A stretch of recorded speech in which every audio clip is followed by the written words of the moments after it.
وہی آسمانوں اور زمین کا پیدا کرنے والا ہے، اور جب کوئی کام کرنا چاہتا ہے تو اس کو ارشاد فرما دیتا ہے کہ ہو جاؤ، تو وہ ہو جاتا ہے۔ اور جو لوگ کچھ نہیں جانتے یعنی مشرک، وہ کہتے ہیں کہ اللہ ہم سے کلام کیوں نہیں کرتا، یا ہمارے پاس کوئی نشانی کیوں نہیں آتی۔ اسی طرح جو لوگ ان سے پہلے تھے وہ بھی انہی کسی باتیں کیا کرتے تھے۔ ان لوگوں کے دل آپس میں ملتے جلتے ہیں۔ جو لوگ صاحب یقین ہیں ان کے سمجھانے کے لیے ہم نے نشانیاں بیان کر دی ہیں۔ اے پیغمبر، ہم نے تم کو سچائی کے ساتھ خوشخبری سنانے والا اور ڈرانے والا بنا کر بھیجا ہے، اور اہل دوزخ کے بارے میں تم سے کچھ پرسش نہیں ہوگی، اور تم سے نہ تو یہودی کبھی خوش ہوں گے اور نہ عیسائی، یہاں تک کہ ان کے مذہب کی پیروی اختیار کر لو۔ ان سے کہہ دو کہ اللہ کی ہدایت یعنی دین اسلام ہی ہدایت ہے، اور اے پیغمبر، اگر تم اپنے پاس علم یعنی وحی الہی کے آ جانے پر بھی ان کی خواہشوں پر چلو گے تو تم کو اللہ کی پکڑ سے بچانے والا نہ کوئی دوست ہوگا نہ کوئی مددگار۔ جن لوگوں کو ہم نے کتاب عنایت کی ہے وہ اس کو ایسا پڑھتے ہیں جیسا اس کے پڑھنے کا حق ہے، یہی لوگ اس پر ایمان رکھتے ہیں، اور جو اس کو نہیں مانتے وہی خسارہ پانے والے ہیں۔ اے بنی اسرائیل، میرے وہ احسان یاد کرو جو میں نے تم پر کیے، اور یہ کہ میں نے تم کو اہل عالم پر فضیلت بخشی، اور اس دن سے ڈرو جب کوئی شخص کسی شخص کے کچھ کام نہ آئے، اور نہ اس سے بدلہ قبول کیا جائے، اور نہ اس کو کسی کی سفارش کچھ فائدہ دے، اور نہ لوگوں کو کسی اور طرح کی مدد مل سکے۔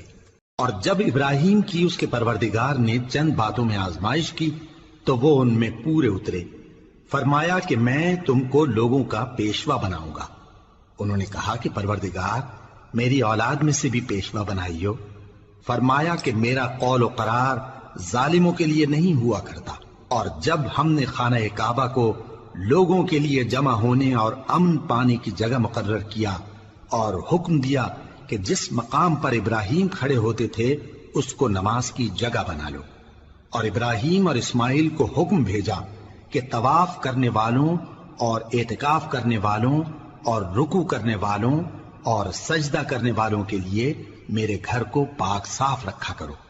اور جب ابراہیم نے دعا کی کہ اے پروردگار، اس جگہ کو امن کا شہر بنا، اور اس کے رہنے والوں میں سے جو اللہ پر اور روز آخر پر ایمان لائیں ان کے کھانے کو میوے عطا فرما، تو اللہ نے فرمایا کہ جو کافر ہوگا میں اس کو بھی کچھ مدت تک سامان زندگی دوں گا، مگر پھر اس کو عذاب دوزخ کے بھگتنے کے لیے مجبور کر دوں گا، اور وہ بری جگہ ہے۔ اور جب ابراہیم اور اسماعیل بیت اللہ کی بنیادیں اونچی کر رہے تھے تو دعا کیے جاتے تھے کہ اے ہمارے پروردگار، ہم سے یہ خدمت قبول فرما، بے شک تو سننے والا ہے، جاننے والا ہے۔ اے پروردگار، ہم کو اپنا فرما بردار بنائے رکھیو، اور ہماری اولاد میں سے بھی ایک گروہ کو اپنا حکم بردار بنائیو۔ اور پروردگار، ہمیں ہمارے طریق عبادت بتا، اور ہمارے حال پر رحم کے ساتھ توجہ فرما، بے شک تو ہی توجہ فرمانے والا ہے، مہربان ہے۔